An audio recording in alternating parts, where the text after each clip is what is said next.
I agreed to an open relationship with my wife, and this is what happened. My name's Matthew, and I'm 35 years old. I never thought my marriage would come to this. Olivia and I had been together for almost a decade, and while things weren't perfect, I believed we were happy. Or at least, I thought I was. I still remember the day she sat me down.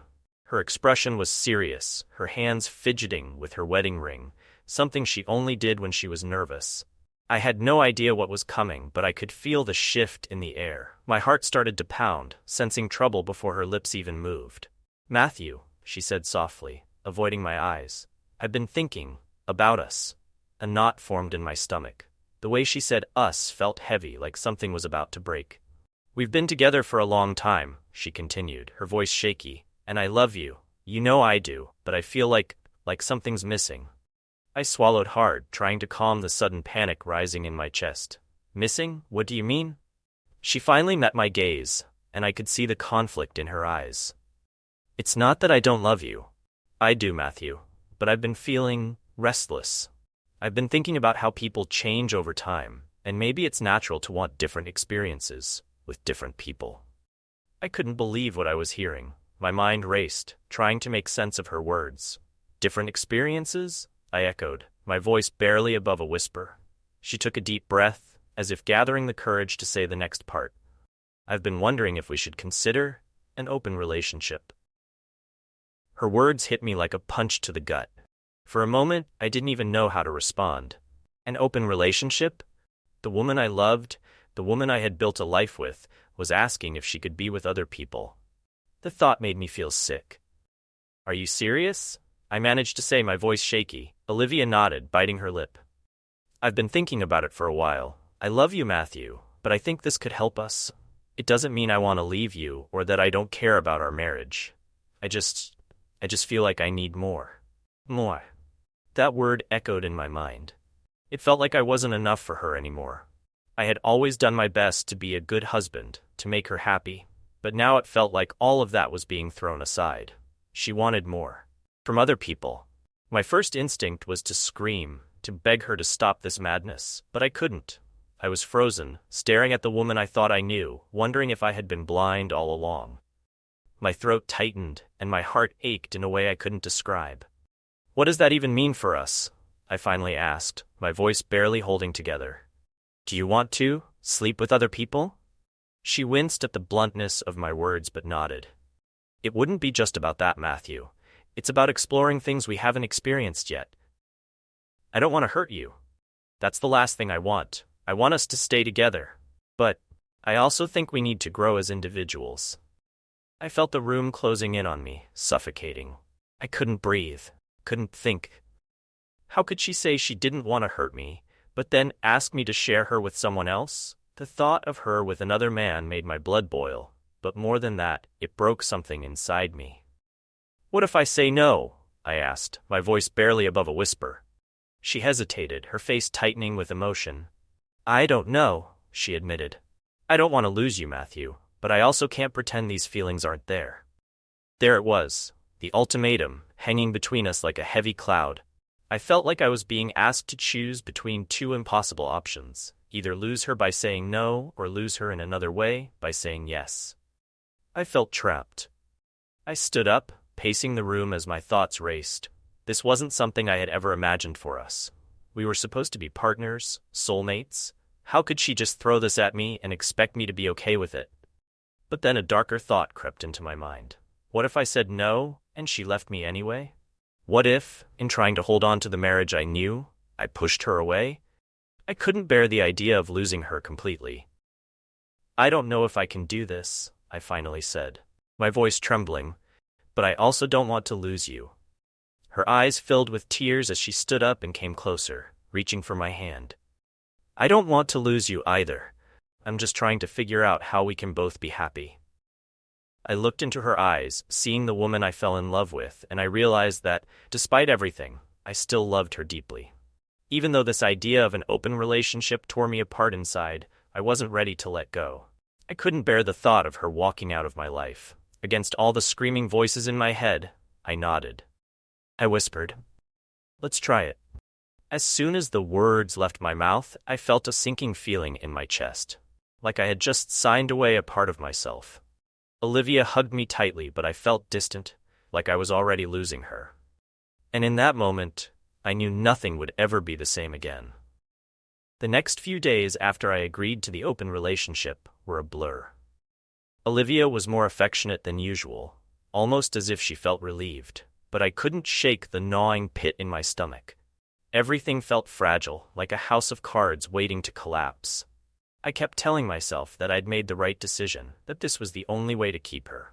But deep down, I felt like I was drifting farther away from the woman I loved. One evening, she sat me down again. I could tell by her serious expression that she had been thinking about this moment, planning it. She smiled, but it didn't reach her eyes. "We need to talk about boundaries," she said, her voice gentle but firm. "If we're going to make this work, we have to set some rules, for both of us." I nodded, feeling a lump form in my throat. It all felt so surreal, like I was living someone else's life. How had we come to this? A year ago, we were making plans for our future, maybe even starting a family. Now, we were discussing the rules of being with other people. "What kind of rules?" I asked, my voice strained. "Well," she started, looking down at her hands, "we should be open and honest about who we're seeing, no secrets. If one of us is uncomfortable with someone the other is seeing, we can talk about it, and we should always put each other first." I nodded again, though her words felt hollow. Putting each other first? Wasn't that the very thing we were risking by opening our marriage? But I didn't say anything. I didn't want to fight, I was too exhausted for that. "And," she continued, "no bringing anyone back here. Our home is our space, just for us." That was a relief. At least I wouldn't have to worry about coming home and finding a stranger in our bed. But still, the thought of her being with someone else, anywhere else, made my skin crawl. "And what about emotional boundaries?" I asked hesitantly, knowing this was the part that scared me the most. It wasn't just the physical aspect of an open relationship that troubled me. It was the fear that she might fall in love with someone else. Olivia hesitated, her expression softening. "We can try to keep things casual, but I can't promise that emotions won't get involved, Matthew. You know how I am.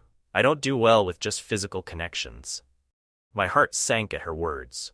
I knew she was being honest, but that didn't make it any easier. The idea that she could grow close to someone else, maybe even closer than she was with me, terrified me. But again, I kept quiet. I had agreed to this. I had to deal with the consequences. "I guess, as long as you're honest with me, that's all I can ask," I said, though the words tasted bitter in my mouth. She reached across the table and took my hand, squeezing it gently. "We're doing this for us, Matthew, so we can be happier together." I forced a smile and nodded, but deep down, I wasn't sure who this was really for. I couldn't shake the feeling that this arrangement would only push us apart. Days turned into weeks, and soon, Olivia was seeing someone. His name was Dylan, a coworker she had mentioned a few times in the past, but I had never paid much attention. Now, every mention of his name felt like a punch to the gut. She told me about their dates, dinner, drinks, a concert. She kept her promise to be open, but it didn't make it any easier to hear. The first time she spent the night at his place, I barely slept. I lay in bed, staring at the ceiling, my mind torturing me with images of them together. I tried to convince myself that this was okay, that I had agreed to this, but every fiber of my being screamed that it wasn't. When she came home the next morning, she acted like nothing had changed. She kissed me on the cheek and asked about my day as if she hadn't just been in another man's arms. I tried to act normal, but I couldn't hide the pain in my eyes. Olivia noticed. "Are you okay?" she asked softly, sitting next to me on the couch. I forced a smile. "Yeah, just tired." She frowned, not fully believing me, but she didn't push it. Instead, she leaned in and kissed me, but even that felt different now. Like her affection had been diluted, spread thin between us and Dylan. It was the first time I realized that this wasn't just about her having new experiences. This was about me losing a part of her. As the weeks passed, Olivia started seeing Dylan more frequently. They would spend entire weekends together, and I tried to keep myself busy, pretending I was okay with it, but I wasn't. Each time she left, I felt more and more like a ghost in my own marriage. One night, while she was with him, I found myself scrolling through old photos of us, vacations, holidays, quiet moments at home. We looked so happy back then, so certain of each other. I couldn't understand how we had gone from that to this. The worst part was, I hadn't even thought about seeing someone else. The idea of being with another woman didn't excite me. It only made me feel more alone. I didn't want anyone else. I wanted Olivia. But it was becoming clearer that she no longer felt the same way. One evening, she came home later than usual, her face flushed with happiness. I could tell she had been with Dylan, and the sight of her glowing from another man's affection twisted something deep inside me. "How was your night?" I asked, trying to keep my voice steady. She smiled, oblivious to the storm brewing inside me. "It was great. Dylan took me to this amazing restaurant by the river. You would have loved it." Her words stung more than I expected. You would have loved it. I wasn't sure if she meant it as a joke, but it felt like a slap in the face. I was no longer the one she shared those special moments with. That was Dylan now. That night, I lay awake, staring at her sleeping form beside me. She looked peaceful, content, but I felt more lost than ever. The boundaries we had set felt meaningless now. Dylan wasn't just a passing fling, he was becoming something more to her, something deeper. And the worst part?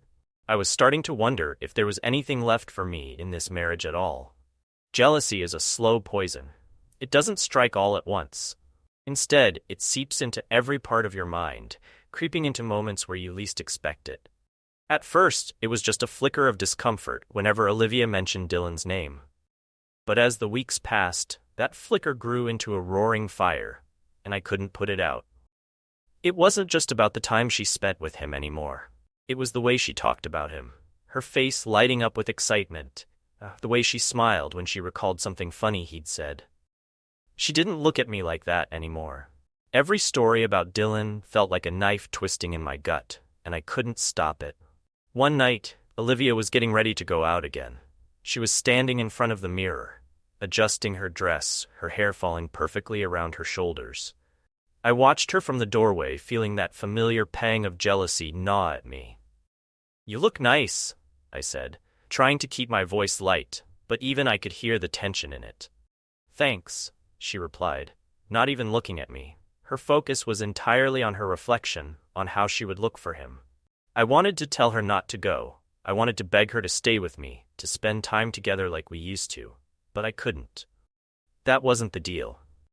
I had agreed to this arrangement, and now I had to live with it. But living with it was killing me. "Where are you guys going tonight?" I asked, my stomach churning with the question. "Just a movie," she said casually, still not looking at me.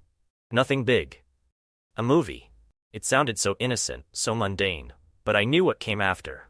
They wouldn't just watch the movie. They'd hold hands, whisper inside jokes, maybe sneak a kiss when the lights dimmed. And then she'd spend the night at his place again, wrapped in his arms while I lay in our bed, alone.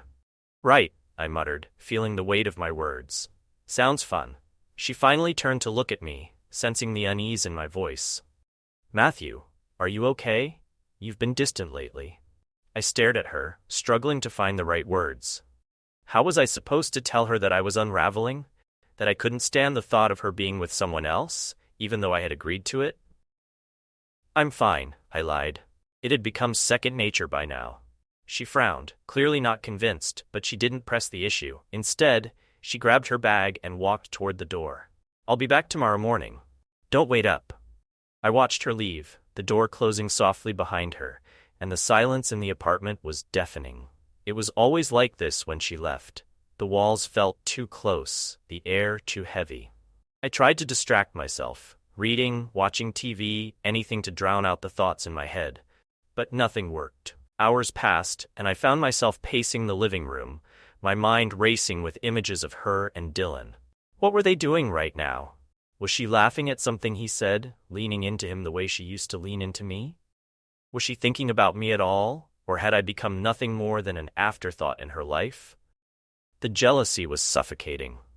I could feel it tightening around my chest, squeezing the breath out of me. I had never been the jealous type before, but this was different. It was as if every moment she spent with Dylan was another reminder that I was losing her. I tried to tell myself that I was overreacting. This was what we had agreed to, right? She wasn't doing anything wrong. But logic didn't matter anymore.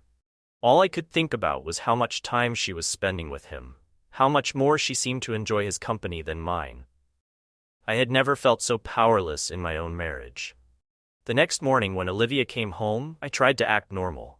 I forced a smile as she walked through the door, but the knot of jealousy in my stomach hadn't loosened. If anything, it had only grown tighter. "How was the movie?" I asked, trying to sound casual. "It was great," she said, smiling as she kicked off her shoes. "We had a really good time." "Of course you did," I thought bitterly. But I didn't say it out loud. Instead, I just nodded, pretending that everything was fine, even though it felt like my world was falling apart. The jealousy didn't stop there. Every time she mentioned Dylan, every time she left to see him, it got worse. I found myself checking my phone constantly, waiting for her to text me, to let me know when she'd be home, but the texts were always short, casual. She never seemed to miss me the way I missed her.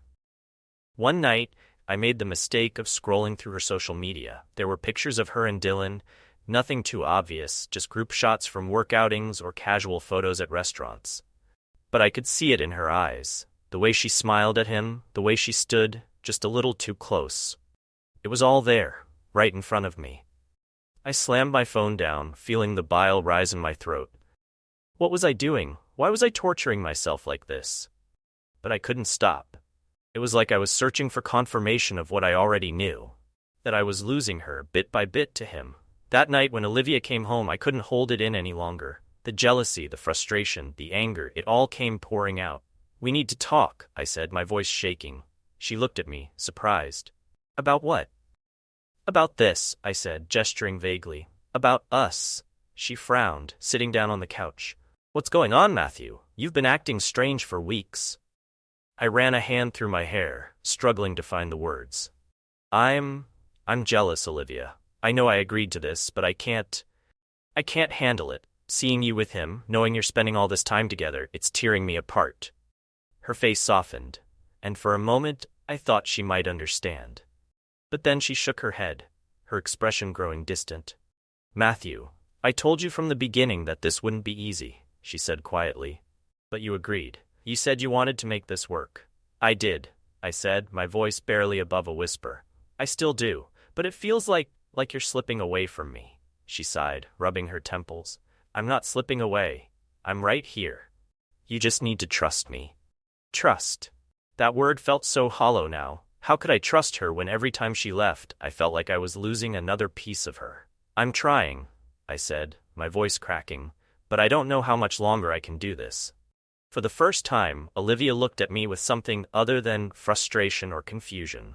There was sadness in her eyes, a recognition that maybe, just maybe, things weren't as simple as she had thought. "I don't want to lose you," I whispered, my heart aching with the weight of those words. But as she looked away, I knew that I already had. The days that followed that conversation were some of the hardest I've ever experienced. The emotional distance between Olivia and me wasn't just growing, it was suffocating. It felt like we were living in the same house but in completely different worlds.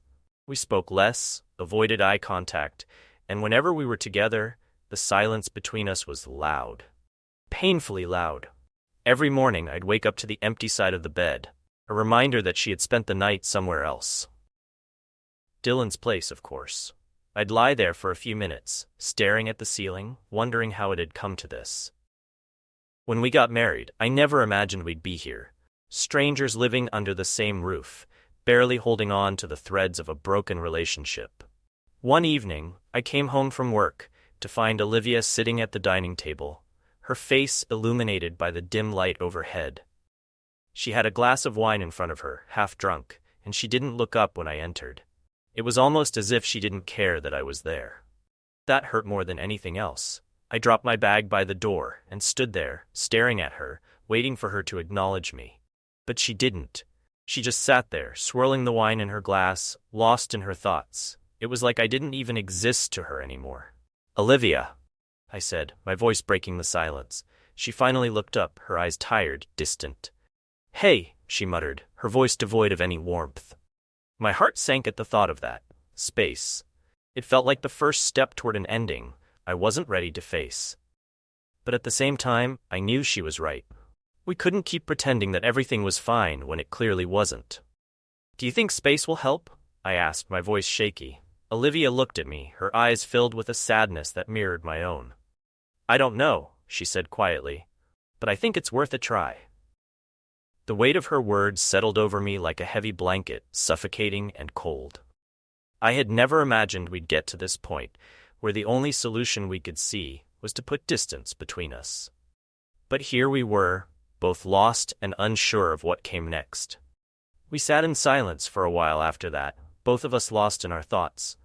There were so many things I wanted to say, so many questions I wanted to ask, but I didn't have the strength. I was too tired, too heartbroken to keep fighting for something that was slipping through my fingers. Eventually, Olivia stood up, taking her empty wine glass with her. "I'm going to bed," she said softly, her voice barely above a whisper. I nodded, not trusting myself to speak.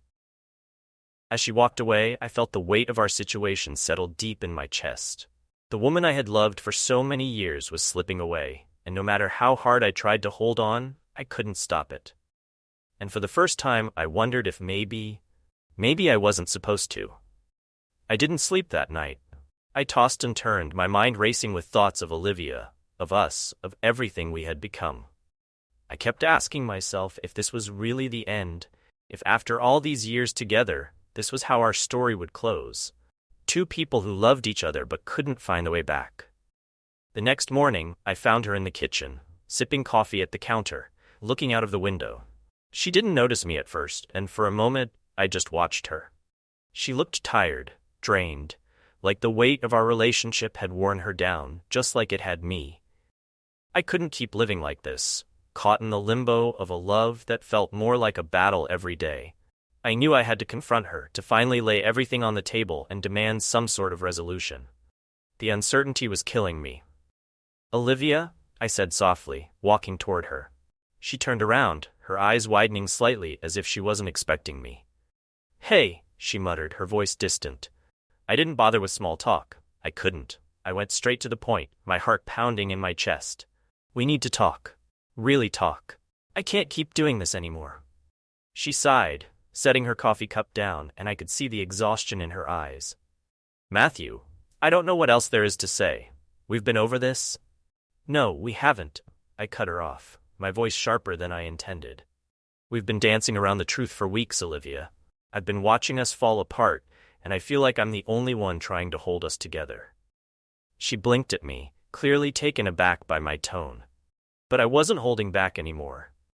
I couldn't afford to. "Do you even want to save this?" I asked, my voice breaking. "Do you still want us?" Olivia looked down at the floor, her hands fidgeting in front of her. For a long moment she didn't answer, and the silence was like a knife twisting in my chest. When she finally spoke, her voice was barely audible. "I don't know, Matthew. I really don't know." Her words hit me harder than I expected. I had prepared myself for a lot of things, but hearing her admit that she didn't even know if she wanted to save our marriage, it was like the ground had fallen out from under me. "I love you," I said, my voice filled with desperation. "I still love you, Olivia. But I can't be the only one fighting for this. I need to know if you still love me, or if—" I trailed off, the words too painful to say out loud. She looked up at me, tears brimming in her eyes. "I do love you," she whispered, her voice trembling. "But I don't know if it's enough anymore."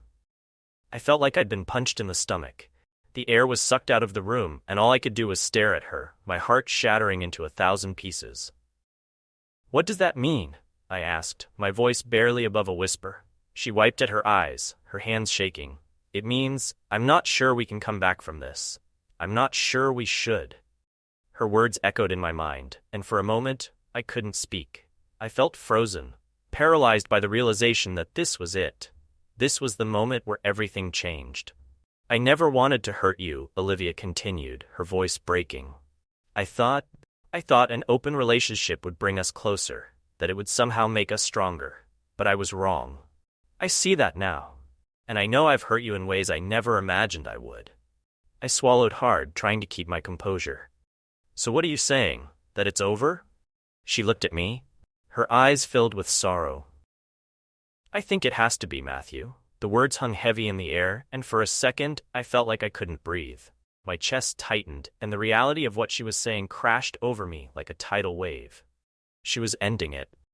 After everything we'd been through, after all the years, the memories, the love, she was walking away. I don't want to drag this out any longer, she said, her voice soft but firm. We've both been unhappy for too long, and I think we both know we can't go back to the way things were. I shook my head, tears burning behind my eyes. I don't know how to do this, I admitted, my voice trembling. I don't know how to let you go. Olivia stepped forward, reaching for my hand. Her touch was warm, familiar, but it felt like goodbye. Neither do I, she whispered. But I think it's time we both start over, for our own sake. I pulled my hand away, the pain too raw, too overwhelming. I couldn't bear the thought of her leaving, of waking up in an empty house, of living in a world where she wasn't mine anymore. But I knew she was right. As much as I wanted to fight, as much as I wanted to hold on, the truth was, we had both already let go a long time ago. This was just the final step. I never wanted this, I whispered, tears finally spilling over. I never wanted to lose you. I never wanted to lose you either, she said, her voice thick with emotion. But sometimes love isn't enough. The words cut deep, and I nodded, knowing there was nothing left to say. Olivia took a deep breath and turned to leave the room. As she walked away, I felt a profound sense of loss wash over me. It was like the life we had built together, the dreams, the promises. It all faded in that moment, leaving nothing but the hollow ache of what could have been. And as the door closed behind her, I realized that the hardest part wasn't losing her. The hardest part was accepting that we were never meant to last. Thank you for watching. Don't forget to like, subscribe, and hit the notification bell so you never miss our next video. See you next time.